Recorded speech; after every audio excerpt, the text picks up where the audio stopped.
Now we get to color our frosting. I already made some blue frosting up using a paste coloring. I used a toothpick to apply the paste, and if I needed more paste to my frosting, I would just get a new toothpick. Also, you can use a liquid coloring. What it does is it thins your frosting a little bit, so if you want the consistency to stay, use a paste. If you want to thin it a little, you can use a liquid or just add water. In fact, I did add some water to this because we're going to be writing with this. So I wanted my frosting to be nice and smooth. Let me show you a couple choices of bags. Of course, you can use the canvas bag or a parchment bag, parchment paper bag, or a clear disposable plastic bag. This one and the canvas are my favorites that I would highly recommend. The parchment is a little tougher to make, but I'm going to show you anyway. So what you're going to do is take the corner, place it over your two fingers. Use your thumb as a placeholder and straighten out your other fingers. As you can see, it's holding the paper into place. I'm going to take my other hand and bring the paper around my hand that's holding the paper. As you can see, there's a big hole there. So that ultimately is going to be where the tip comes out. So I want to make that smaller, a lot smaller. What I'm going to do is wiggle it. And how I'm going to wiggle it is I'm going to keep the tension on my left hand with my right hand with the cone. So I'm going to pull and wiggle and just kind of wiggle my hands and pull this. I pulled this hand slightly out as I wiggled it, and now I got a nice tight corner. And I'm going to keep the tension and transfer my hands, and now I've got a nice cone. You can see that. I'm going to place some frosting in it. It's great to have a wet cloth underneath your mixing bowl so it holds it in place.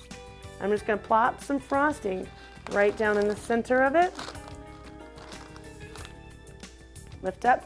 Now here's the best way to fold the top. You don't want to do the ring action like we do with the pastry bag because you'll have problems. It'll squeeze out the end. I want to tuck it. I'm going to tuck it, tuck it, tuck it, and tuck it. I'm just folding it over in on it itself. So I'm just going to keep tucking it in. And now I've got a great bag. So I'm just acting as if this bag is the bottom part of my pastry bag, where I cut it in half, if you remember. So I'm not going to put too much frosting. I don't want this too big where I have to cut it in the middle, because otherwise it's going to start to unfold in the end. But now I got a nice little cut.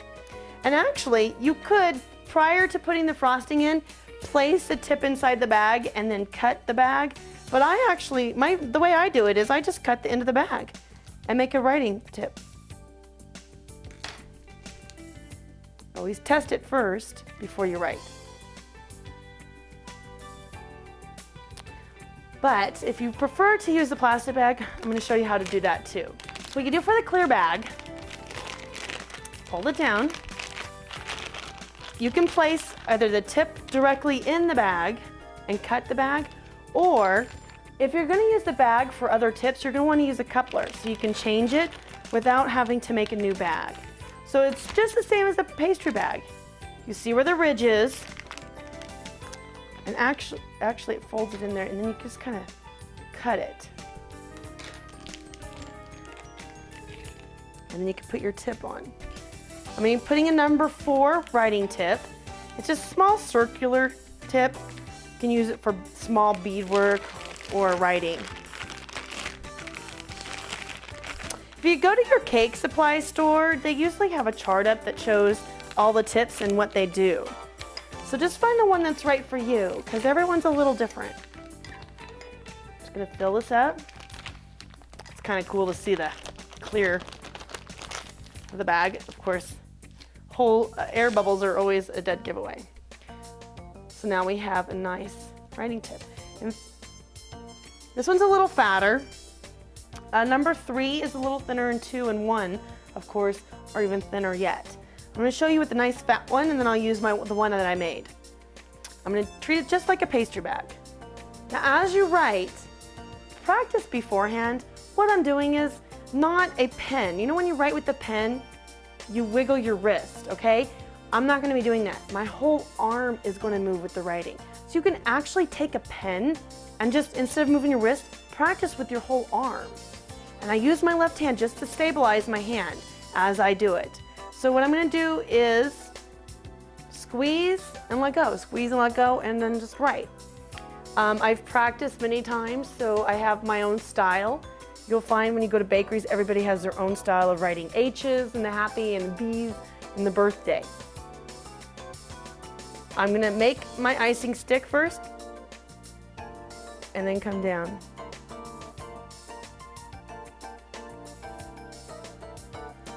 I like to put little daubs. They're kind of like little checkpoints. You can just fix it if you mess it up, no big deal. Little checkpoints, because what happens is it won't always stick to the cake if you just change a curve, and it'll lift up on you. So you want to touch it down to the cake just slightly. So see, I'm touching it, dragging it, touching it again, touching it, dragging it, touching it, dragging it.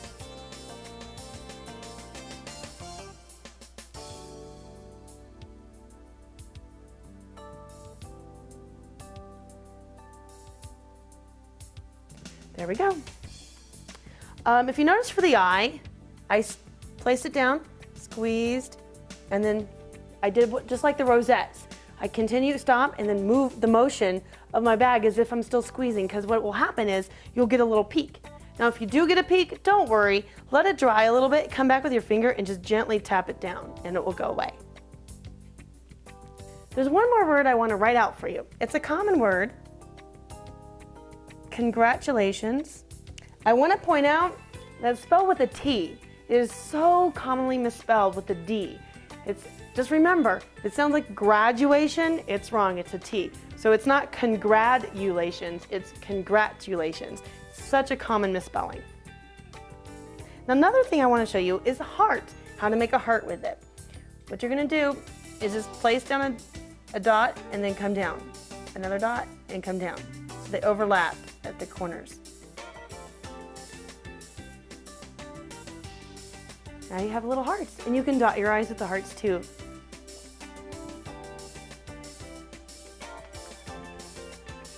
Let's write on our cake. I like it a little lower level so I can write nice and straight on it, and I like to be right over it. I'm just simply going to write happy birthday on our cake.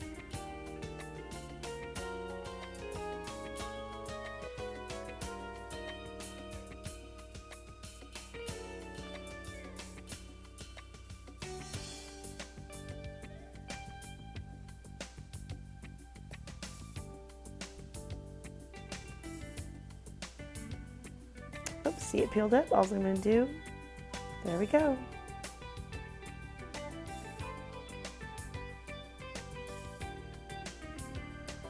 Happy birthday. We're done with our first cake. I made another candy cake for you. So you could see that I use a different color scheming on this one. So if I want it more feminine, I'm going to use more pinks and purples. In fact, I made a parchment bag of pink frosting that I'm going to write on for you. So you can see how it writes with the parchment. Write just happy birthday. Remembering to put pressure down on the points.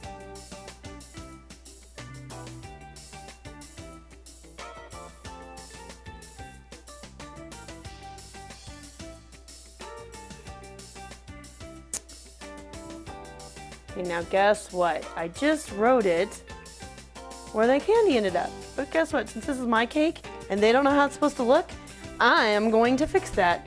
I'm going to use an offset spatula just to take away my rosette. I finished writing my word. Smooth it out.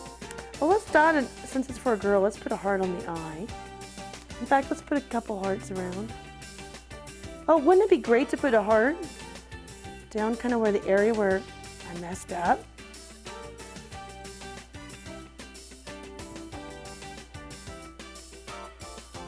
Now nobody's going to be able to tell.